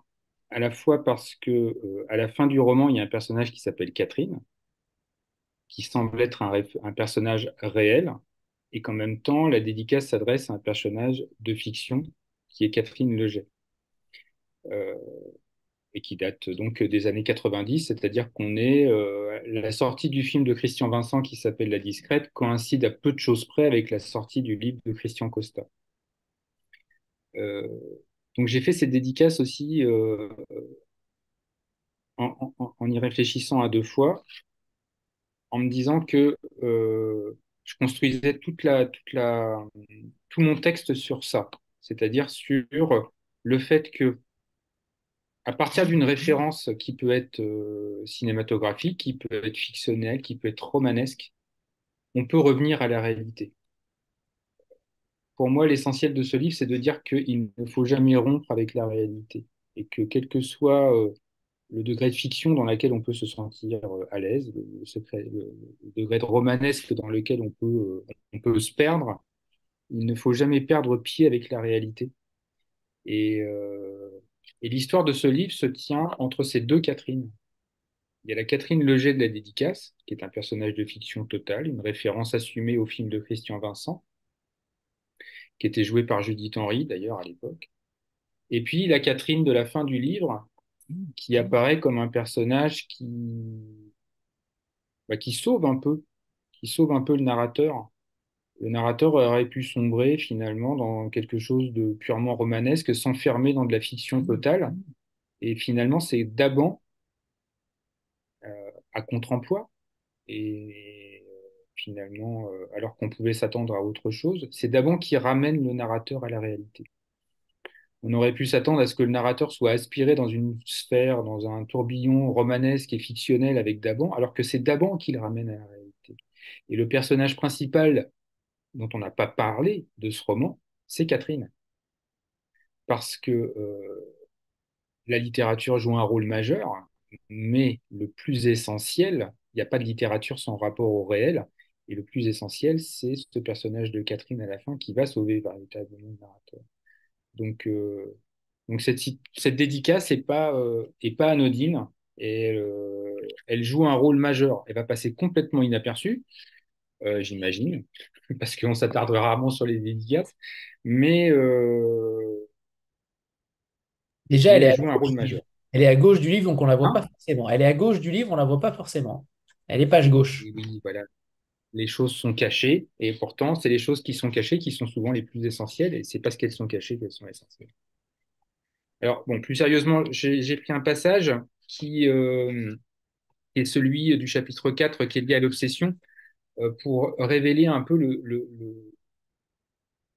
le degré. En fait, c'est un peu le pic, l'acmé délirante du narrateur qui, dès lors qu'il a rencontré Daban à plusieurs reprises, décide de voir du romanesque partout. Alors, je suis pas un très bon lecteur, parce qu'en fait, c'est pour ça que j'écris, c'est parce que je ne sais pas lire. On y va. Dans le train du soir, je retrouvais Daban. J'avais branché un casque sur mon téléphone, je fermais les yeux, seul, délesté du trac de la matinée. Je goûtais chaque confidence, chaque vérité dévoilée. Et le raffinement de la phrase. Phrase courte, mots choisis, mesure du temps. Daban parlait juste, l'élégance est rare. Plus étuisante que la beauté car elle s'exprime avec davantage de variété.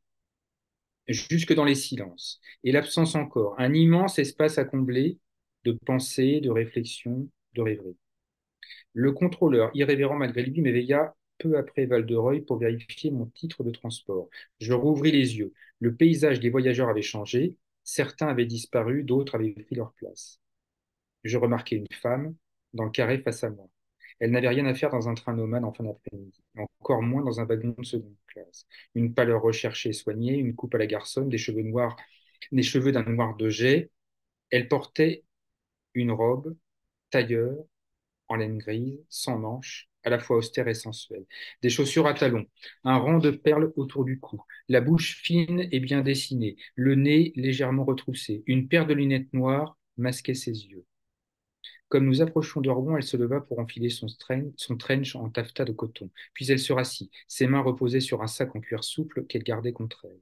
Je devinais la couverture d'un livre qui dépassait à peine, un fin liseré bleu sur fond blanc, les éditions de minuit encore, et les premières lettres du prénom de l'auteur, C-H-R-I-S. Une hallucination? Non, j'étais sûr de moi, bien éveillé, persuadé que cette femme, si singulière par son allure et son costume, était une lectrice de choix pour un livre si rare. Je vérifiai que je n'avais pas été détroussé pendant mon sommeil par cette Matahari. Elle semblait capable de tout, de sang-froid. Inattaquable, heureusement, mon exemplaire était à sa place, à l'abri dans son étui, et j'aurais pu en rester là. Alors, ce que je veux dire par là, c'est que voilà un personnage qui rentre d'un entretien avec Daban, il est dans le train, il croise une femme qui ressemble à qui? Bah, qui ressemble à Audrey Hepburn dans Déjeuner à Tiffany, enfin voilà, le grand classique, et qui, à partir de certains éléments, construit une fiction totale. C'est pour moi le propre du délire. C'est-à-dire qu'en fait, le narrateur est tellement impliqué dans sa fiction avec Daban que là, il y a un point d'acmé, on est au milieu du livre, tout devient contaminant. C'est-à-dire qu'il voit du mystère partout, il voit du romanesque partout. En fait, il n'a plus de filtre. Il est totalement imprégné de l'histoire de Daban, et à force d'être imprégné de l'histoire de Daban, il veut lui-même être au centre de toute forme de romanesque. Et tout son univers, qui est un univers finalement assez plat, assez sinistre, assez prévisible, devient objet de romanesque. Et la moindre femme qui va croiser dans le train va devenir une héroïne de film, va devenir une héroïne de roman, et pour peu qu'elle ait un livre avec un liseré bleu, va devenir celle qui potentiellement lui a volé son livre, ou va lui voler son livre, ou est en possession d'un livre qu'il est le seul, pense-t-il, à pouvoir posséder. Ce chapitre intermédiaire marque bien l'acmé du délire du personnage principal. Et à partir de ce point d'acmé qui va le confondre, parce qu'il va être pris de malaise, il va être pris de nausée, il va être pris d'effondrement, incapable de supporter ce poids du romanesque qu'il est lui-même en train de construire, il va y avoir une descente. Donc, comme chaque histoire, il y a une ascension, un point d'acmé et une descente. Et la descente va le conduire vers quelque chose qui est plutôt salvateur, puisque, encore une fois, il va retrouver une Catherine, mais une vraie Catherine, pas une Catherine G, une authentique Catherine. Si vous deviez classer ce livre-là, n'ajoutez rien dans les remèdes littéraires, est-ce que cela serait celui du loser magnifique? J'ai l'impression que le loser magnifique est partout dans ce livre-là, dans tous les personnages finalement. On a l'impression qu'il y a cette émanescence, cette vitalité qui ressurgit. Est-ce que ce serait cela le remède littéraire? Si vous êtes un loser magnifique, achetez ces livres-là. Non, si vous êtes un mythomane ou si vous êtes un orgueilleux, achetez ce livre-là. En fait, j'ai essayé de faire un remède. En fait, si j'avais vocation à construire des posologies ou à construire des remèdes, c'est plutôt un, mais c'est un remède à la mythomanie, à l'orgueil. En fait, les choses se résolvent enfin, tout se réduit à des choses beaucoup plus simples que ça. Et c'est c'est plutôt une pilule de modestie, quoi. En gros, la littérature est essentielle, elle est importante, elle nous accompagne à chaque instant, elle peut nous sauver, enfin, elle a de multiples pouvoirs, mais rien ne sera jamais plus important qu'une Catherine. Et, euh, et même le texte de Pérec, Un homme qui dort, dit beaucoup de choses là-dessus, euh, on va revenir à Pérec. En fait, c'est un homme qui a la tentation de la neutralité. Pérec le dit très bien, hein. C'est pas quelqu'un qui sort du monde, c'est quelqu'un qui a la tentation de la neutralité. Cette tentation de la neutralité, c'est une tentation d'orgueil incroyable. Et à la fin du texte, c'est mais personne n'est comme ça. La vie n'est pas comme ça. Personne ne peut vivre comme ça. Soit on vit dans la réalité et on se confronte à la réalité avec ce qu'elle a de plus merveilleux, mais aussi de plus détestable. Soit on sort de la réalité, mais la seule façon de sortir de la réalité, c'est une balle dans la tête, c'est le feu follet de Rieux-La Rochelle. Ce qui permet de laisser une trace sur les autres, mais jamais sur soi. Est-ce que cette Catherine, c'est votre Anne Toupie? Oui, oui, c'est ça. Oui, c'est une forme d'atoupie. L'Anne-Sophie c'est l'Anne-Sophie de Daban. En fait, le narrateur, s'il a une leçon à la fin, si le narrateur apprend une leçon de Daban, c'est qu'au-delà de la littérature, au-delà du fétiche, au-delà des objets, la seule chose qui compte, c'est d'avoir son Anne-Toupie, enfin Anne-Toupie ou autre chose, quoi. Mais en tout cas, d'avoir un rapport à la réalité qui fasse qu'on soit rattaché à la réalité avec un sentiment amoureux, une compassion, enfin des sentiments qui sont finalement très simples et très basiques, quoi. D'empathie, etc. On peut pas aimer un livre, hein, pas tout à fait, hein. Je vais vous citer aussi sur un passage qui m'a beaucoup marqué, puisque vous écrivez: Une fois refermé, ce livre n'avait pas tout dit. Dans une œuvre, les textes reposent souvent les uns sur les autres. À force de les déchiffrer, on devine les idées fixes, les obsessions, les manies. On distingue les clins d'œil, les repentirs, mais pas avec Costa. On était contraint de tout saisir en une fois. Il n'avait pas écrit depuis 1989, il avait 68 ans à présent. Il n'écrirait certainement plus rien, et ce n'était pas un regret, car il aurait pu tout gâcher, tout corrompre, en tirant à la ligne. Il y a beaucoup de choses dans Ouais, ce passage.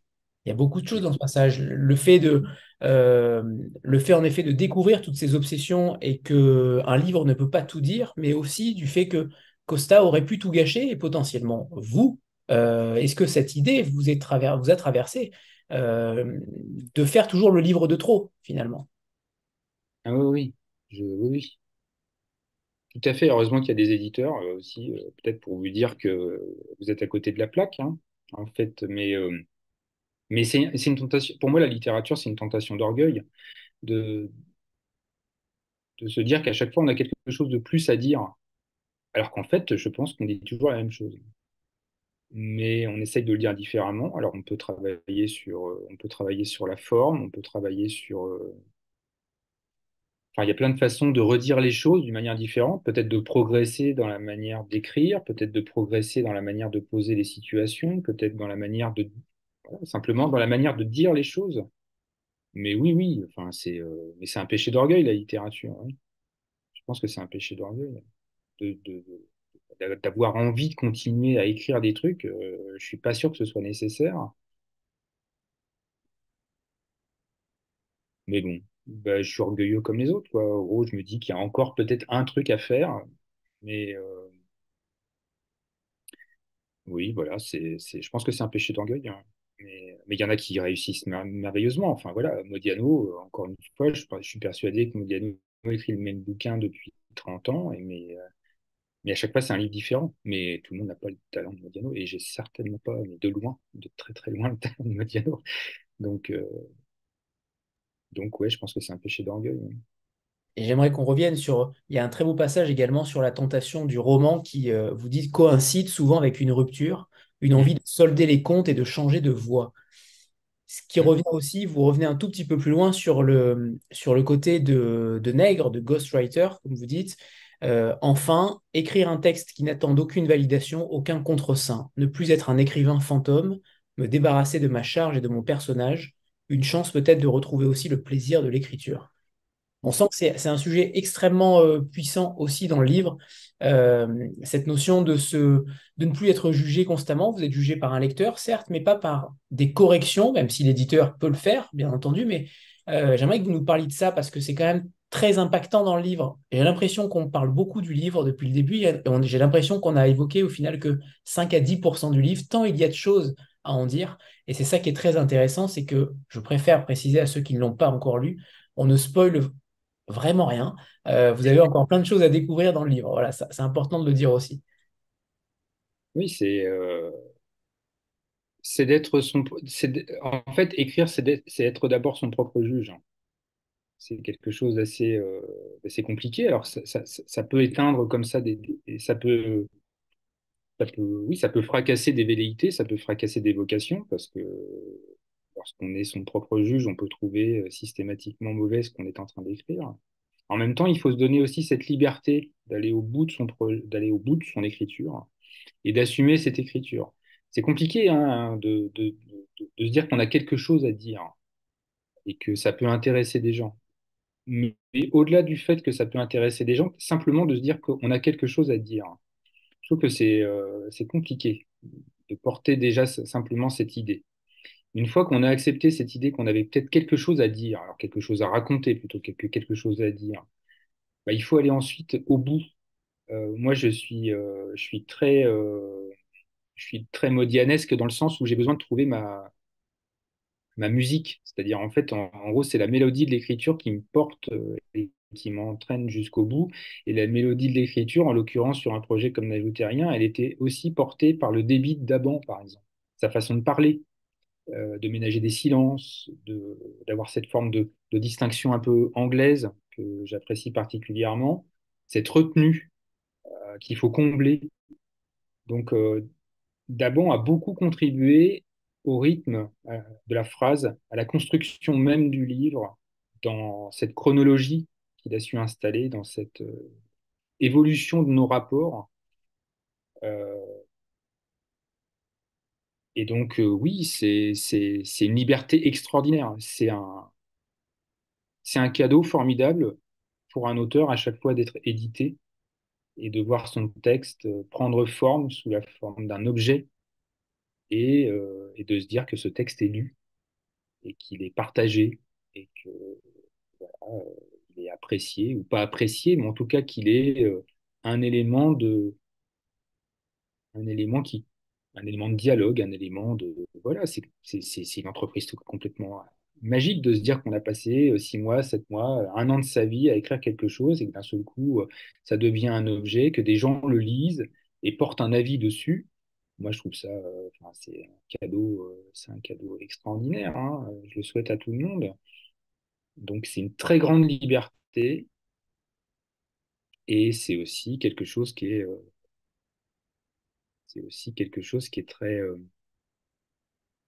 qui est dopant, quoi. C'est peut-être ça aussi, hein, mais c'est le péché d'orgueil que j'évoquais tout à l'heure. On écrit un livre, il y a des gens qui le lisent, il suffit qu'il y ait 4-5 personnes qui vous disent que c'est bien, bon, voilà, on peut essayer de faire mieux, et puis on continue à écrire, quoi. Mais, euh, mais je pense encore une fois qu'on dit toujours la même chose. L'avantage, c'est que oui, moi, j'ai l'avantage de m'appuyer sur des personnages qui sont, encore une fois, des personnages particulièrement romanesques, qui m'offrent cette matière romanesque formidable qui me permettent d'écrire. En gros, pour faire simple, si j'avais pas rencontré des personnages, si j'avais pas eu d'Aban, j'aurais pas pu écrire ce livre. Ce livre n'est pas le fruit unique de ma création. D'Aban est à 50% dans ce livre et je lui dois beaucoup aussi dans le résultat final. Et pourtant, vous écrivez, pour faire un roman, il faut mentir, ou plus exactement, inventer des mensonges. C'est Hum, une liberté fabuleuse, il faut aussi une volonté pour ne pas se satisfaire de la chimère. Toujours. Il faut toujours inventer. Toujours, parce que la littérature n'a rien à voir avec un jet. La littérature, enfin, sauf si on est un génie comme, enfin, voilà, à moins d'être un génie comme Rimbaud, mais ou comme Stendhal qui écrit en 52 jours un chef-d'œuvre magistral. Mais bon, voilà, pour le commun des mortels, écrire un livre, c'est une construction. C'est une construction. Relire la poétique d'Aristote, c'est des péripéties, des rebondissements, construire des personnages, des situations. C'est du travail. C'est de l'artisanat de la littérature, hein. Pour moi, hein, je ne parle pas d'une manière, je n'ai pas de certitude ni une vérité générale. Pour moi, la littérature est un artisanat. C'est, c'est une construction, c'est du travail. C'est, et donc, on ne peut pas plaquer une réalité, on ne peut pas plaquer des faits sur une feuille et se dire que c'est de la littérature. La littérature, c'est bien au-delà de ça. Mais ça n'engage que moi. Et certains auront peut-être davantage de talent pour écrire sur le jet et avoir un résultat qui soit extraordinaire. Moi, je ne suis pas capable de ça. Je suis un besogneux voilà. Continuez à l'être, Fabrice. J'ai une dernière question. Je vais vous dire la première phrase de ce que vous avez écrit parce que la suite du passage est tellement fabuleuse que je préfère que ne pas la dire et plutôt que les lecteurs la lisent. Vous donnez une thèse, enfin, vous écrivez une thèse en disant certains pensent qu'il est plus facile de vivre parmi les livres que parmi les hommes. Alors ma question est la suivante, est-ce qu'il est vraiment pour vous? Alors, vous dites une réponse différente, je ne la donnerai pas, mais quel est votre sentiment là-dessus? Est-ce que vous avez aussi cette faculté à vivre davantage parmi les livres que parmi les hommes?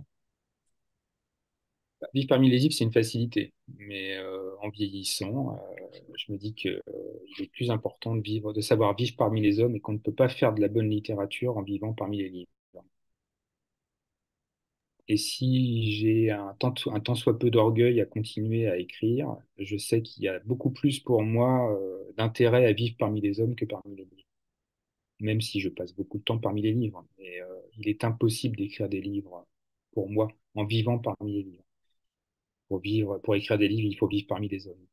Parce que pour toucher les lecteurs, il faut leur parler d'eux, il faut capter des sentiments, il faut capter des sensibilités, il faut capter un coucher de soleil, le grain de peau d'une femme, n'importe quoi, le rire d'un enfant, le goût d'une pêche, la saveur d'un mène tout salon que je distille depuis le début. Mais voilà, voilà, il faut partir de la réalité. Et ça, j'en suis convaincu, hein. C'est quelque chose de très médiéval, hein. Matière, sens, conjointure, disaient les médiévistes. On part d'une matière commune, on lui donne un sens et une conjointure, c'est-à-dire une articulation. Mais la matière est la même. Au Moyen Âge, les textes n'étaient pas signés.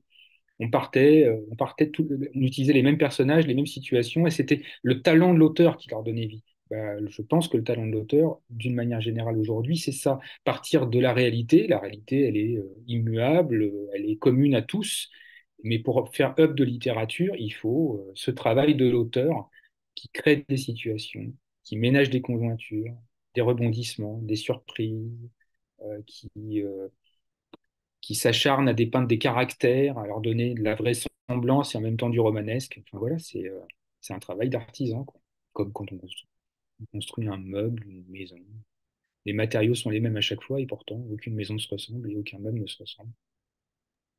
Et j'ai une dernière question, peut-être un tout petit peu plus légère, quoique, c'est celle sur le style vestimentaire, parce qu'on a l'impression qu'il y a quand même une volonté de mettre en avant le style vestimentaire, le style littéraire. Vous l'avez entendu tous et toutes, évidemment, il est présent, c'est le moins qu'on puisse dire.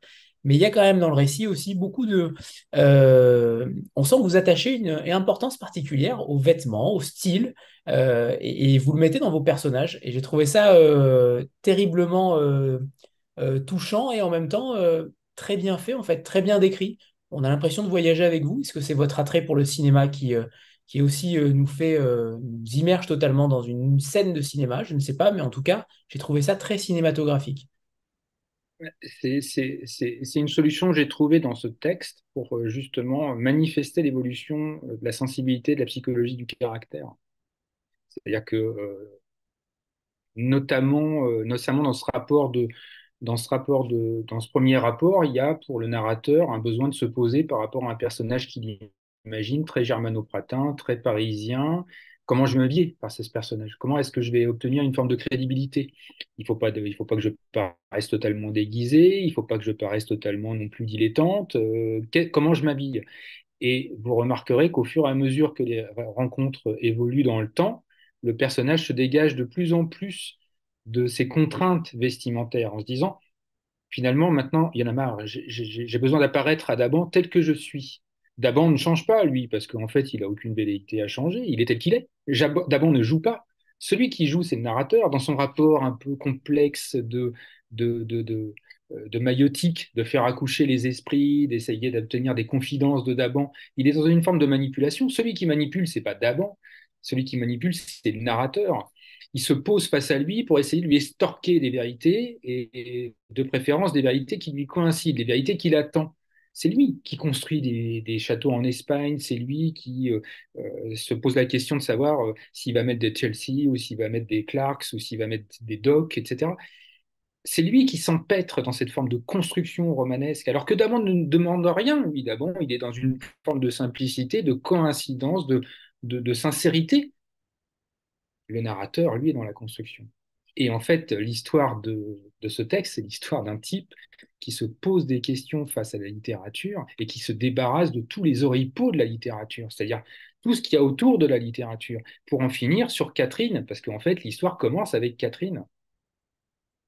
Une fois qu'il se sera débarrassé de toute cette mythologie, de tous ces oripeaux, de tous ces costumes, de toute cette salmigondie de littérature, d'imagerie, de mythologie de la littérature, là, il pourra commencer à vivre. Et quand il aura commencé à vivre, il pourra potentiellement commencer à écrire. Est-ce que vous êtes plutôt voleur ou volé? Un voleur à fond. Alors, on comprendra. Ok, ceux qui ont lu le livre comprendront peut-être quand ils reverront en effet la rencontre en replay ou en podcast. Imaginez, pensez à Gogol, pensez à Dostoïevski dans le double.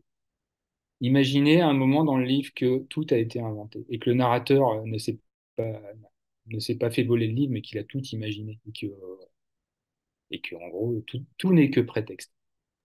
C'est ça qui est très Mais intéressant peut-être dans que le pas. site. Il y a un nombre de scénarios possibles, inimaginables, qu'ils soient des scénarios d'ailleurs possibles, enfin réels ou fictifs. Et on peut se faire beaucoup de scénarios. C'est assez incroyable de voir. En tout cas, dans ma tête, j'ai eu beaucoup de scénarios qui sont passés. Et je trouve ça très intéressant. Je ne sais pas si quelqu'un a une question ou si Benjamin veut intervenir aussi. Mais je pense qu'on pourrait passer des heures avec vous, Fabrice et Benjamin, si personne Il n'a est d'autres tard questions. déjà.